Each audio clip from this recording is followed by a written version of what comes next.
Namaskar. Hello and welcome to P Guru's channel. Good morning, India. And this is our 9 a.m. standard with General Ravi Shankar. Let's welcome the good Shankar. Good General. Sorry, sir. Namaskar. And how are you, sir? Oh, good morning, India, and namaskar, and thanks a lot. Looking forward to the discussion. Let's start. General, we talked about this a few days ago, and we've had a chance to look at it. So, viewers, here's the context. India has signed a fair amount of deals. It doesn't matter which one, five or six now. Some will be consequential, some will be big, some will be medium, some will be not so big, but yet still essential. There are so many different facets of industry that India needs to be involved in, and we don't know how far behind or how far whether India is up to par in terms of what the expectations are. So there is a fair amount of gulf that exists, in my opinion. I'm sure I'm wrong, and General Shankar can set me straight on many of these things. I'm not going to take any particular field, but General Shankar, give us this 20,000 foot level, and then maybe we can take specific examples of one or two. For example, in some things, India is ahead. Over to you, sir.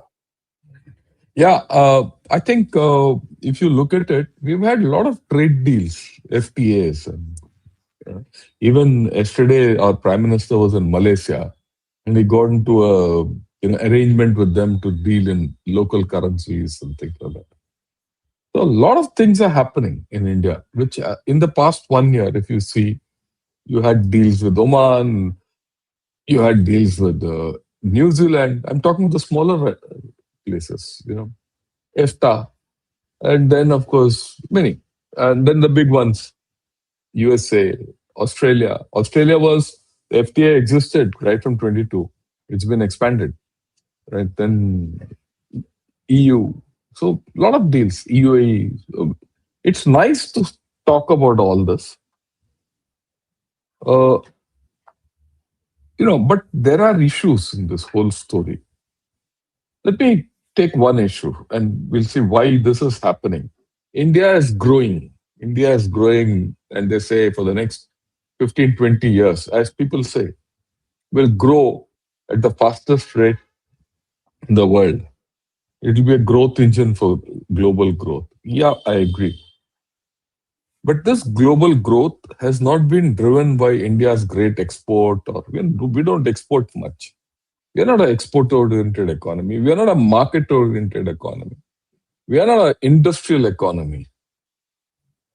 So how is this growth happening? This growth is being driven domestically by people.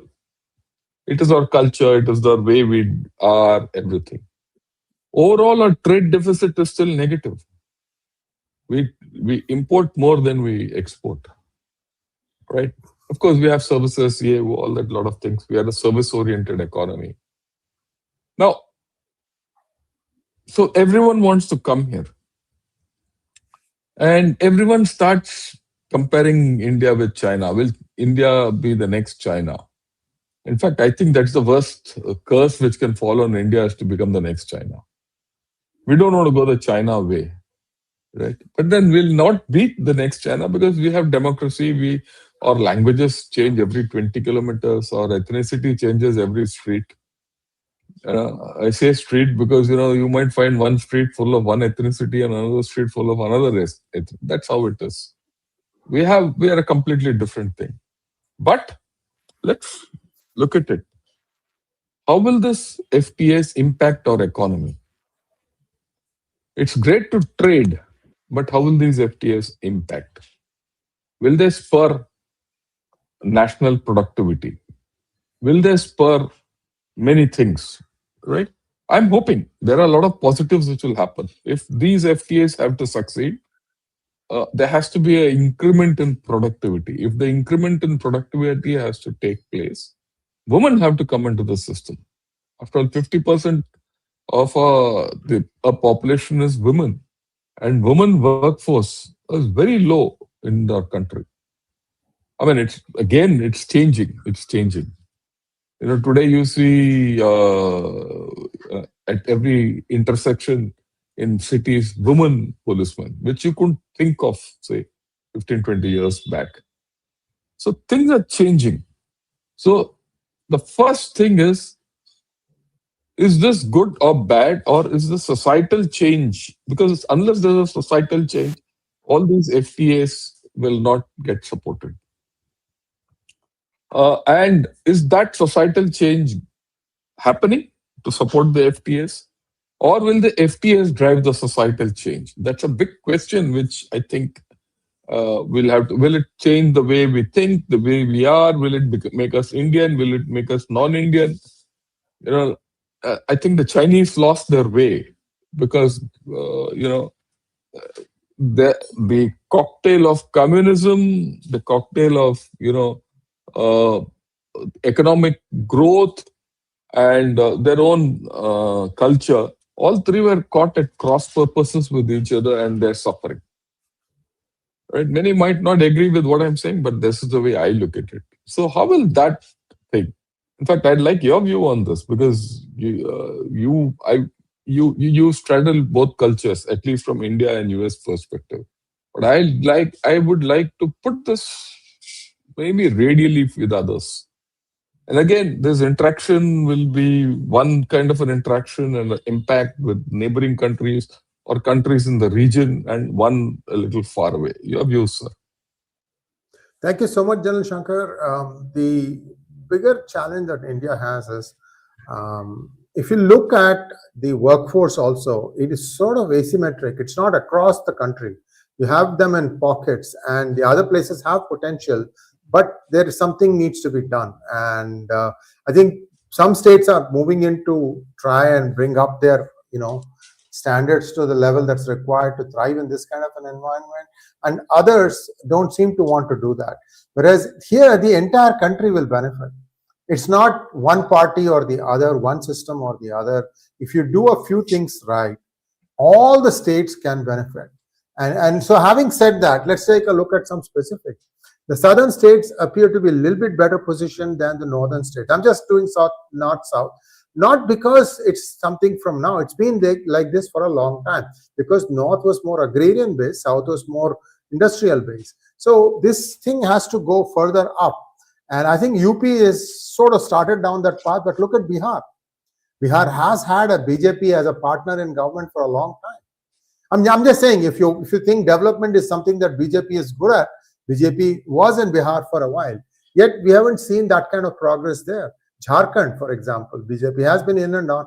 I'm not taking any sides here, General. I just wanted to say that one party says it's a party with a difference. It does. So there is much work to be done, and that's what is of concern. But having said all that, you look at the workforce in places like Tamil Nadu, right? A significant, I would say 10% workforce is from the north now.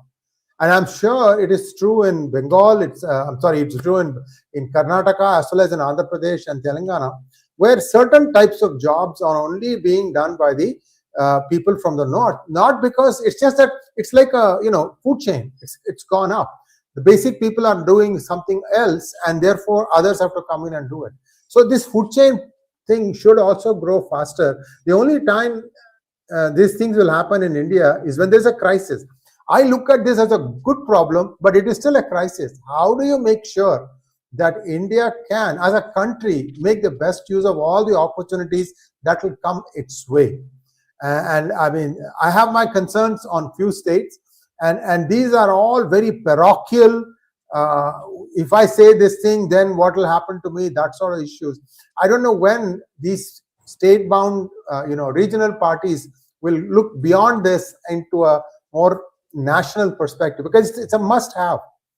West Bengal, for example, a lot of things can be done better there. Over to you, sir.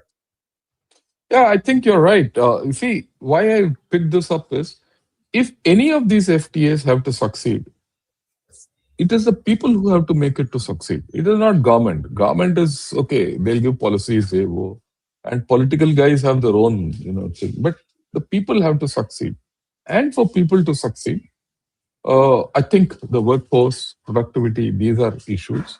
Yeah, definitely. The southern states have had a head start on this business, uh, and certain states the work culture is also changing, which is good. Uh, but equally, what I would like to put across is even in the northern states, you leave Bihar, Jharkhand out. Traditionally, they have a. But look at states like Himachal. Look at states like Uttarakhand. They're changing. I see that change when you go there. Even Bihar, Jharkhand, I've been there also. Things are changing, albeit at a slower pace. I see a tremendous change coming out in Assam, right? The conflict here, I mean, between the growth with FTAs and influx, everything, and local traditions, local growth is this that the people have to step up to the plate. It's the people. Let me explain. In the Northeast, you see, people are not. I wouldn't say. Uh, I don't know how to put it. Okay, let me put it this way: the happiness index of Northeast people is very low. When I say very low, it is they get their level of requirement is very low. Their way they live is, they're happy with what they have. You're breaking that bubble and expecting their, raising their expectations. You're making them do things which they've never done in their whole life, right? Will it break the whole ecology there? I'm not talking of environment. I'm talking of a cultural ecology. When I talk the ecology, it is cultural, economic, environmental, everything. Okay. Will it break the chain? Will it break the natural cycles which have evolved over a period of time? That's the danger and that's the challenge, I think, which these FTS bring from a people's perspective. Uh, the challenge is not that whether people will cope with it or not. People will cope with it. Over a period of time, they'll cope with it. But the FTAs have this come with speed. Everyone wants results. Will these results, change things? Will it bring good, or will it, drive problems into society? That's the point I'm trying to make. Any points on this? Because I think we have a couple of more issues which we can discuss. Yes, indeed. But sir, look at the brighter side for Northeast. Many people are conversant with English, and English is the language of business. Yeah, yeah. Um, On so that, there there's is no that doubt. opportunity also. Yeah. Yeah, on that there's no doubt. Entire Northeast is more comfortable with English than Hindi. Okay, and there's yet another dynamic, which I see happening. Having been in the Northeast and in the South, the connect between the India's Northeast and the South is fantastic. Actually, Yep. the Yep. work, I agree. people talk of workforce going north south, but there's a Northeast South connect which is happening. When you go to the Northeast and speak to people, they say, look, we prefer to go to the South. Okay. And the connect is huge. And I've seen way back, I'm not talking now, I'm going back about 15, 16 years. I see a lot of people in Tripura who are from Tamil Nadu. So I asked them, what are you doing here? Oh, we're doing so. We're doing business from a long time and we continue to be here. We're comfortable here. You see, this border town in Manipur is More. all More, is all Tamilians, Tamil Nadars. Okay, descendants, of course. Now they live this thing. So that bit is something which is interesting. I think I'm positive about it. I'm just highlighting an issue. I mean, today's discussion is not being critical about an issue or be, gush about an issue. But these are the main factors of this FTAs. I think we need to shift to something else. If these FTAs have to come up, we need to do a lot of reform, policy reform, uh, right? And from seeing it from a perspective of being from outside, right? And yet knowing what's inside in India. What do you think are the major reforms which India has to do to keep pace with these FTAs?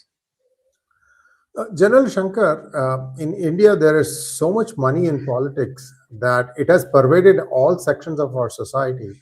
And one of the challenges that I see is ownership of land.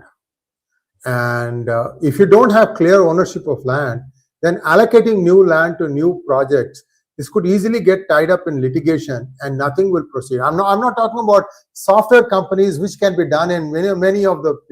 But if you talk about, like, for example, say India gets saffron, product management, like from complete ownership plus maintenance, MRO, that kind of a facility. You're looking at a huge piece of land that needs to be lien free, it had no problems and things of that nature.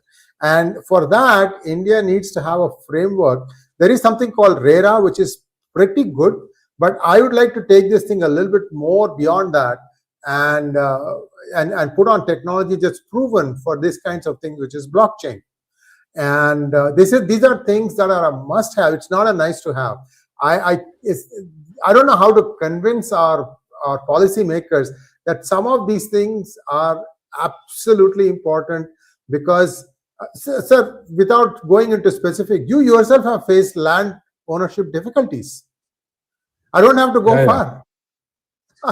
So this is happening as a the standard practice these days, viewers. So this has to be absolutely nailed down. Big companies, when they come in to try and establish huge industries, right, they need to have absolutely no roadblocks in their way. And if one litigation is started and some court will give them a stay order, it doesn't work that way.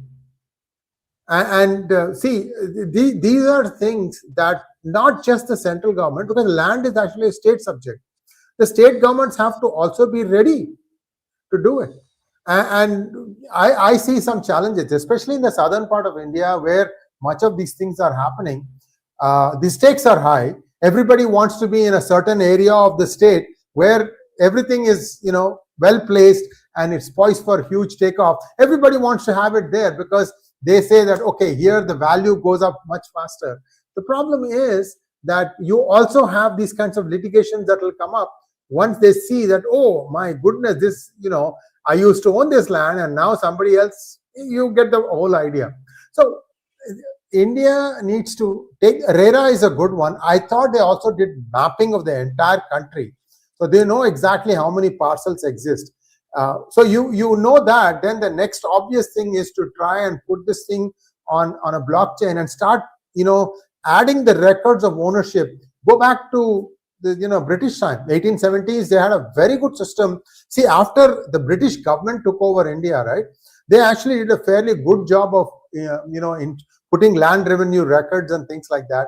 And those things need to find their place into blockchain based land ownership. Land is the most important thing. So it's a foundation, isn't it? So that's what I'd like to see in land ownership. I don't know in what part of the progress now India is. That would be something that's very, very key. Sir, over to you.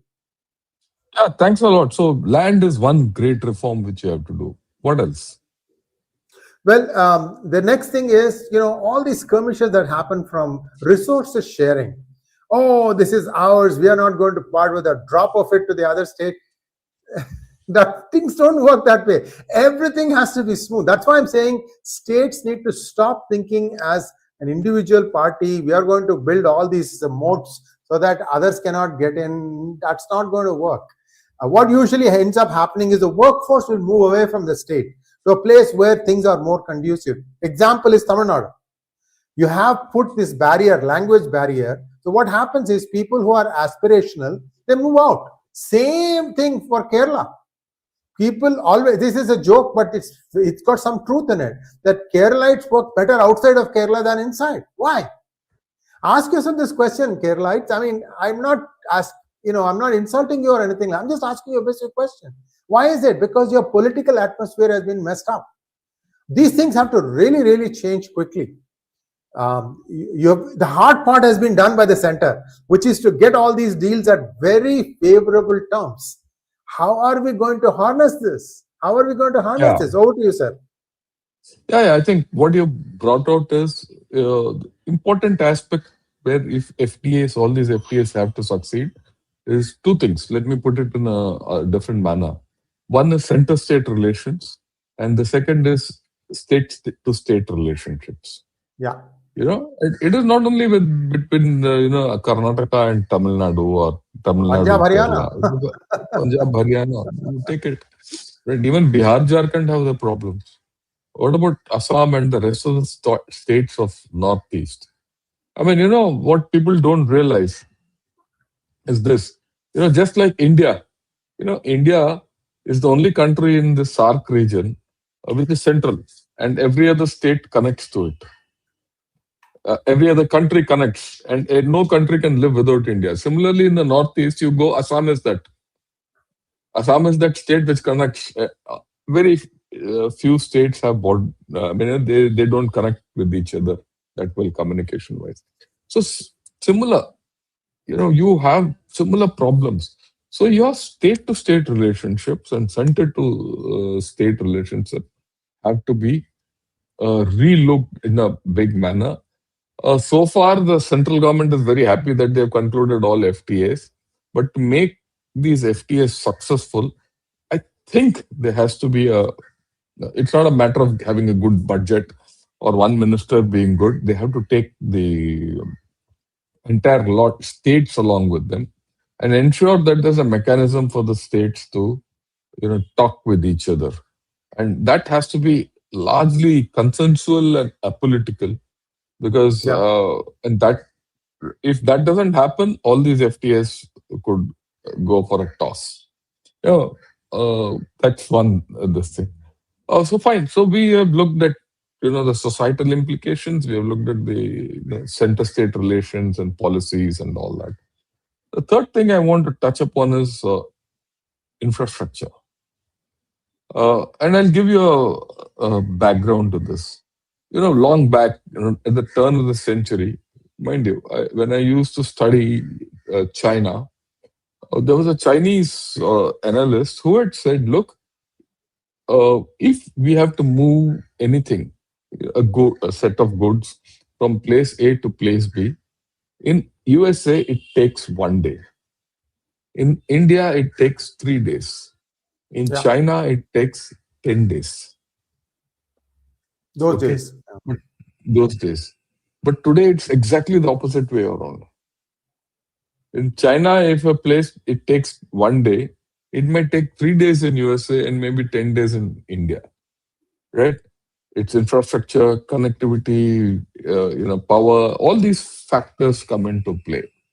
So the question then is, will our infrastructure cope with all these FTAs?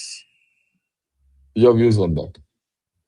Absolutely. In fact, somebody has made a very good comment here, and this is really true. Bang on. Mm. Abraham says that NRIs cannot directly buy agricultural land in India under FEMA regulations, but can acquire it through inheritance or gifts from resident Indian relatives. And, like this, there are lots of things. NRIs cannot own stocks in Indian companies. And RBI will publish a list. Last I checked, I just got tired of it and I stopped it. They will give you a certain list that's published every day, and then they say you can only buy these stocks. But if you buy stocks that happen to go out of this list, then they penalize you. And everything without your consent. It just directly, you give your bank account for trading, debit, debit, debit. That's it. You only get to know it at the end of the month. Oh, this thing fell out of the list and I went and traded this and there is a penalty. I made $20, 20 rupees profit. The penalty is 200 rupees. You just get disgusted after some time. So some of these things also need to be done clearly and correctly. Somewhere there is still that hesitation of the East India complex. I can tell you, there is a definite hesitation in many branches of the Indian government of the East India complex. Oh, if I give this, what will happen? I mean, you have these days software, you can model this out to find out what will happen, because other countries have gone through this.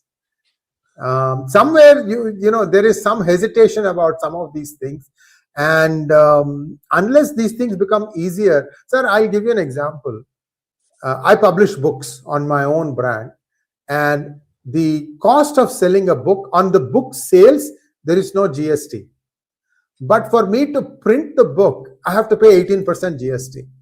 And I ask, why am I? So finished product is coming from the United States. I sit in my home and type the entire manuscript. I do all the editing, double checking, triple checking. I give the final output to the printer and tell that person print so many copies. That process, that order costs 18%. And yet, again, after the finished product is over, I can sell it for 0% GST. I mean, we should think about it. It seems unfair that for that 18% that I'm paying to print my book, what am I getting? And people can make these arguments. What exactly am I getting for these things? Somewhere I need something that's clear policy that makes it easier. Because what happens is, after some time, you can't break past some barriers, General Shankar. Absolutely difficult to do that. Even today, our hardest problem, sir, is the logistics of shipping the products that we sell on our website. Always this is a problem. Cities is not an issue. The moment you step away from cities, somebody from a small village gives you get one digit a little bit off, the whole thing collapses. So there is still infrastructure, logistics, there's still fair amount of work that needs to be done. Consistently having everything done. I'll give you another example, sir. Hindustan, if you spell the word Hindustan, in the north it is STAN. In the south, chances are it is STHAN. This has been there for a long time. But think about kind of havoc that happens if you are putting all these things into a computer. The name changes. I was just giving you one example, right? So we got to figure out a way to do it right. And the way to do it right is there. Store the names in Devanagari, because you can exactly say what is the Dirgham, what is the Ottu, what is the stress variable. But we insist on storing it in English.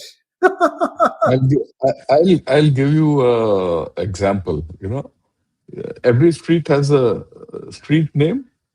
Okay. Yeah. I live in a street where at one end of the street, the thing says street. On the other end, that street name, it doesn't say street, it's a road. So one end it's a street, one end it's a road. It's very funny. So people ask me, are you staying in a road or a street? Okay. Right I there. don't know. I don't know. Are you staying in Orms Road or Orms Street? I don't know, because one end says this and one end says that. That what you're saying is that's there. And I don't see it in one place. I see it across the place everywhere. So I think our logistics has to change. Our logistics, the way we move goods, the way this thing, and the infrastructure backing those logistics also has to change. Like you rightly said, it's okay in cities, but when you step out, how? Look, people say that our highway system is going very great, and it's moving at some. You come out with the center saying, we build so many kilometers of roads per day and all that. But on ground, what's the effect? You might have a highway, okay, and it'll still people don't move in faster. So there is this problem in India where you have infrastructure, you created infrastructure, but that infrastructure doesn't serve the purpose for which it is created. Long back from Chennai to Bangalore used to take me 7 hours. With all the infrastructure and a highway and 4-lane road, 6-lane road, expressway, you pay toll, everything, it still takes 7.5 hours. So what's changed? You see, what's changed? That highway comes after 3 years, the potholes start appearing and they don't get repaired and things like that. So nothing has changed. So I think this is something which we have to look at. This, unless your logistics go about changing, things will not change. And logistics means what? Your roads, your infrastructure, your networking, your IT, everything all has to sync in all this. Otherwise, things are not going to happen, and FTAs will not come about so easily. Right? Let me ask you, what are the things you see where we'll have problems or where you're concerned about these FTAs? Sir, you hit the nail on the head. I drive to Bangalore sometimes. Stupid enough to drive to Bangalore to take the flight from there. So when you're going from here, right? Tamil Nadu is corrupt, but some things they get right. Even in the small villages, even the one-lane road, the roads are pretty decent. There are not that many potholes. They seem to fix them fine. But there is this municipal corporation of Hosur. This has become huge now because of the overflow from Bangalore, which is bursting at its seams. So industries are coming more and more into Hosur. Like there's a huge iPhone manufacturing plant that Tata has put in Hosur. So you can bypass the city to go to the Bangalore airport from Coimbatore. You have to go through Hosur, and then you have to go to a place called Hosakote, which is in Karnataka. Postcode, yeah. Mm. You know when you have crossed into Karnataka immediately, sir. The road comes smooth, smooth as silk till the end of Tamil Nadu, and from there you only see pots and potholes. Horrible road. It takes 4 or 5 hours to get from there, a distance of 60 kilometers to the airport. And this is one of the most advanced states, Karnataka. So my simple solution for such things is the PWD minister, the entire PWD department, give them electric vehicles. They can't use any other vehicles. See how quickly the roads will become all right. When you have to use it yourself, you will do it right. Yeah. So I think that's a fair thing. Yeah. Any other issue which you want to highlight? I'm passing the ball back to you. Absolutely. So resources, energy, these things, I think India has come a long way. Like, for example, the national grid is a great thing now. You don't have these problems of, the next street is in the next state, lights glowing there, it's not glowing here. All that stuff is all gone now. So that's very good. The thing here is there's a good thing coming our way. Everyone from the smallest village to the biggest city, there is a huge good thing coming our way. There's a huge opportunity coming our way. We need to see how best we can harness this. We're not doing this for ourselves. We're doing it for our future. Our children will have better lives. Once everybody starts thinking along these lines, General Shankar, automatically a lot of things will get solved. I mean, think of like this as an opportunity, as a crisis opportunity, because unless some things happen in a timely manner, this will go. Somebody else will come and take it and go. And you need to make absolutely sure your demographic dividend is going to pay. And for that, you need to do it for your future. I really would like everybody who's listening to this program, whichever state you are, please think of it that way. For our future generations, let's all get along. Make sure that let's make this thing happen. It's the hardest thing to do. 17, 18 years, the EU trade agreement, finally it bears fruit for whatever reason, but it's borne fruit. Now you have it ready. How ready are we to just step it up and go run? See, Gujarat model was what? That they could immediately get you into production right away. Singur's loss was Gujarat's gain, the West Bengal. Yeah, it gave Mamta the power afterward, but look at what has happened in a state like West Bengal. It used to be the most industrialized state till 1947. That means it's got the potential. Yeah. So this is what I keep thinking. Yeah, sir. Yeah, every state has got the potential. The thing is, how does this potential get converted into a kinetic? After all, potential energy is a stored energy. The kinetic energy is the energy which is, you get out of a thing. I want to get another interesting thing in this FTAs. You see, it's nice to say development. FTAs will bring development. Industries will come up. Industries will mushroom. Homegrown industries will mushroom.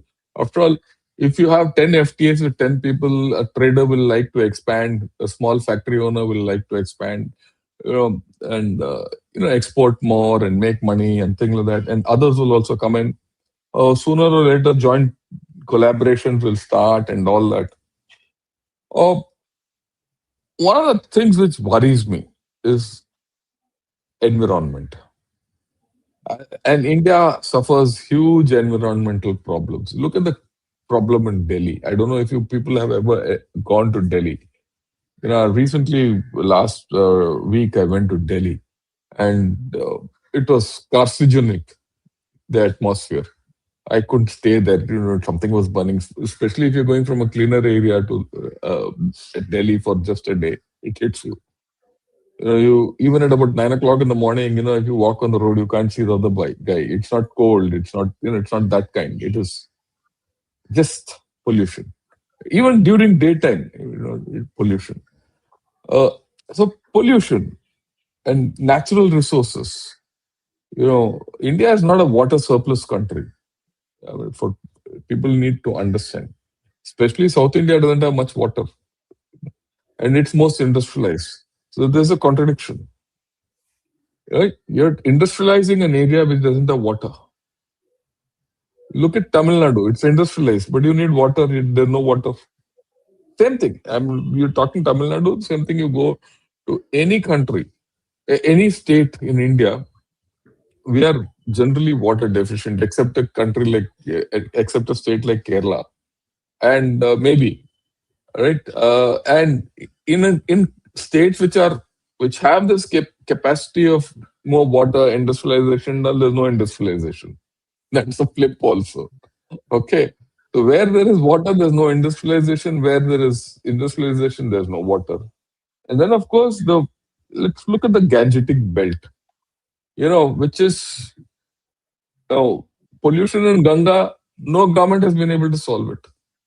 And if there you're going to industrialize, and industry gets its own pollution, in fact, much more. So I think we're going to have a hard task in this business of pollution and environment. I want your views on that. Sir, there are many things that are working at cross purposes. I know a friend who brought in a Japanese consultant to clean up the river Coom, Coom in Chennai. Yeah, Viewers, on some days of the year, anywhere close to that, 2-3 kilometers either side, the place stinks. The air stinks because there is not much slope. Cooms are just effluents for all the drainage. Everything, all drains drain into the coom, and there is nothing you can do about it. So this Japanese engineer had come studied it, and he said that there are tides, and with using the tides, I can automate the cleaning of the Coom and the Adayar River. And there is something called Buckingham Canal, which can easily take the water going back and forth through the city. Essentially, what he was saying was, you give me the contract, I'll do it. Unfortunately, what had happened was the year before that, the state government had taken money to do something like this. The whole thing got swallowed. So there was no more money left. See, you have the opportunity coming in, but for other reasons, we don't implement it. Same thing about desalination. In Tamil Nadu has a huge coastline, and we know how to get water back inside hinterland. If you can do it in Rajasthan in the deserts, you can do it here. Why is Indian Tamil Nadu government not taking up this project? On the other hand, they try to stop things like Kudangulam from even producing normal power. See how the priorities are completely opposite. And this is where I keep saying, look, for your future generation, do this thing right. You got so many things you can do, and you can raise money in various countries to do some of these projects, and it will start paying for itself. A clean Chennai is a healthy Chennai.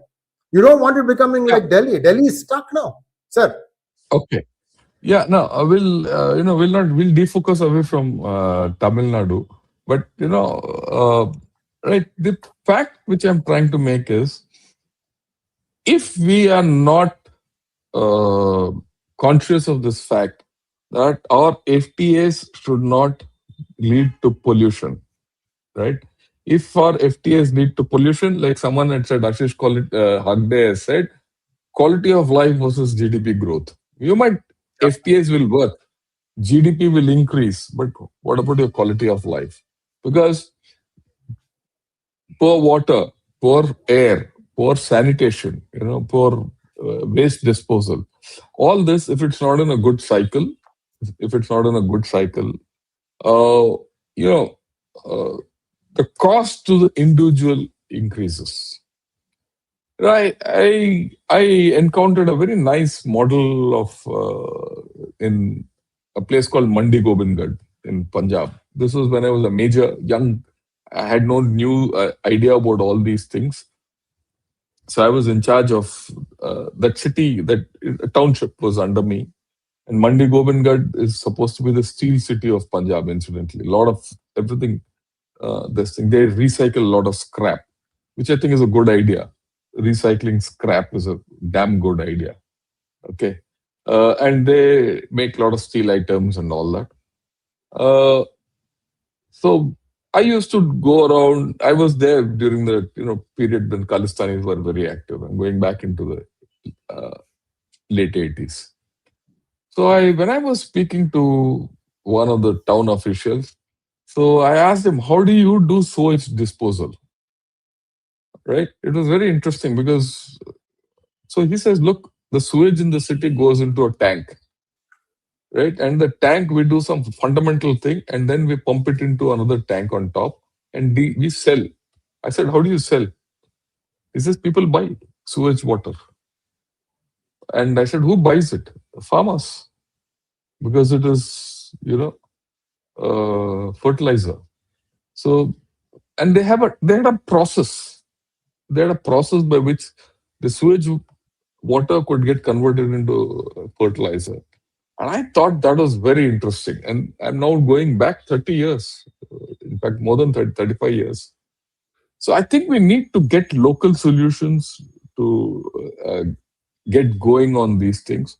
Otherwise, life for people, the kind of plastics which are there, the dirt which is there, cleanliness, everything goes. And by nature, culture, we in India are very good within the house. We want all everything, but the moment it's outside your compound, you're the least bothered about it. Our public sense is very poor. So I think that is a huge danger to this whole story. Again, it's a quality of life because if this goes down, your health issues start up. You have bad water. Water, we are always water deficient in India, and I'm talking of everywhere. So all these things, I think, are a real danger to all these FTAs. It's okay, you want to improve your GDP, productivity, industrialization, and everything. There are a lot of downsides to it, right? I mean, let me put it to all our audience, whether you're on P Gurus or on Ganashot. The point is, I'm trying to make this is probably a bit evangelical also today. We are giving Bhashan. But the fact is, unless someone talks about these things, we'll only talk about the good and bad of the FTA, whether it's good for USA or good for India. What happens between India and USA is one part of the story. What happens between India and India is the second of the major part of the story because we have to live with it. Right? That's why it might not be a popular thing, but I think this is a very important discussion which we're having. Back to you, Shreyaji. Any other point you want to take up? No, I've seen some comments that Sri Iyer is all over the place. No, I'm not all over the place. I'm just taking one specific instance No, to he's tell you. taking just There one are, point. No, that's there are okay. specific That, several instances like this. At the same time, we have so many places where we need to improve a little bit. And the good news about wastage usage, it's happening in cities now where people have recycle bins and dirt bins and things of that nature. And that is growing. However, it needs to grow a lot more because we still don't think that it's our responsibility to keep the environment around us clean. So there are two huge lakes in the city of Coimbatore, two huge lakes. The water from these lakes cannot even be used for irrigation. Forget about drinking, because there is hyacinth infestation, and it's green. And it's not that hard to clean it. They did it once or twice. Unfortunately, the follow-up wasn't there, and you can't use it. The Sirwani water, I can go on. It's supposed to be one of the sweetest waters in the world. It gets polluted very quickly once it comes to the city. yeah, I think that's the important thing. We need to, we have resources. The biggest danger I see in this entire business of FTAs is this. You know, we are a overpopulated nation, huge population. That's our strength, but that's our weakness also. And unlike other countries, our resources are small. Our natural resources are less, right? And we are trying to become the fastest growing economy, yeah, all that, and everyone wants to uh, own anything. We have to take some decisions. I'll give you another small example. Everyone who has a salary increment, who a better life, he wants to. Earlier, he had a cycle. He wants to buy a scooter now, and he's affordable. So he wants to take his wife and kids out in the evening and have chaat in the local market. Damn good. And a guy who owned a scooter tomorrow wants a four wheeler. And then we say the four-wheeler sales in India is more than China. All that, whatever. That makes good headlines. But what does it do to our roads? What does it do to our environment? What does it do to our pollution? What does it do to many things? What does it do to the number of accidents which you have? What does it do to the healthcare you have? What does it do to fundamental traffic discipline? Fundamental public civic discipline?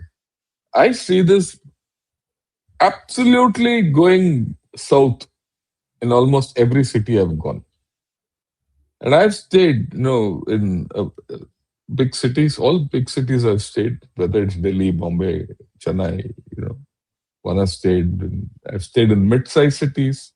I've stayed in cities like Indore, which is supposed to be one of the most cleanest cities in India. But the point which you're trying to bring out, that the resources, you go to Bangalore, all lakes there are almost polluted. You go to Hyderabad today. Nizam Sagar Same thing. Lake or that Hussain Sagar Lake was one time, it was the water source of the city at one point of time. I don't think it is anymore. I think they've gone out to another Yeah. lake. I'm forgetting that lake that comes on the outer ring road. But then today, Himayat Sagar is if the you go one. to Himayat Sagar, if you go on the outer ring road, uh, development has gone beyond that. Now that development has gone beyond that, maybe that lake also will soon become. They have to search or make a new Sure. lake. So I think there is a lot to be done. Um, our resources versus what we want to do, how you balance it out, how you utilize it, that I think is a very important thing. Otherwise, I don't see any problems. I'm very confident that our people will come and do the right thing for ourselves, right? Any other point you want to bring up? Otherwise, we could take a few questions and Yeah, this is our country, viewers. It's not just your home that's yours. Outside also is yours. Think about it. There are lots of people who come and do it, but they do it for a limited amount of time. You need to do it on a consistent basis. During flood time, there are lots of along the rivers. There were lots of viaducts that were created to store the excess water, so that in times of need, that water will help the people. These things have been closed, or they need to be reopened and looked at. You have to go back to the geological survey maps of 1930s, 20s even, and this is all mapped out. Okay, it's there. We just need to take a look at and see how this thing got breached, how can it be renewed and renewed. This is something that can be done. Water is the most important, and this is the most precious commodity you're having. This is something that really needs to be taken up on a pan state level, and make sure that this is a policy. Everybody is going to do this thing like that. Died with Prigozi, thank you so much. Can't we bring back our people working in GE, P&W in US? They'll come back on their own. You don't have to pay for it. They'll come back on their own, sir. yeah, they'll come back on their own. There's no doubt. Yeah, I think we've covered a whole cross section. Any other points you want to discuss, we'll discuss. Otherwise, we can, this is Yeah, more I of think a we're done, sir. conscious. Yeah, Yeah, what I'd like to tell everyone is this is an offbeat topic we've picked up. yeah, So that people start thinking holistically and not just look at the plus minus of India, EU, India, FTA with USA, or India, Saudi, all that will happen. But ultimately, you're good only if you're strong at home. And that's the most important thing which we have to understand. I thought we'll talk about it. So anything else? Otherwise, we are done for the day. You could No, sir, we conclude. are done, and we are looking. Please come back and join us in the evening. The Gunner site will be there. General Raj Shukla, General Harimohan Iyer, and General Shankar. I'll be hosting that program. We have a very interesting topic for tonight. So join us for that. Thank you so much, sir. We'll see you soon. Namaskar. Namaskar.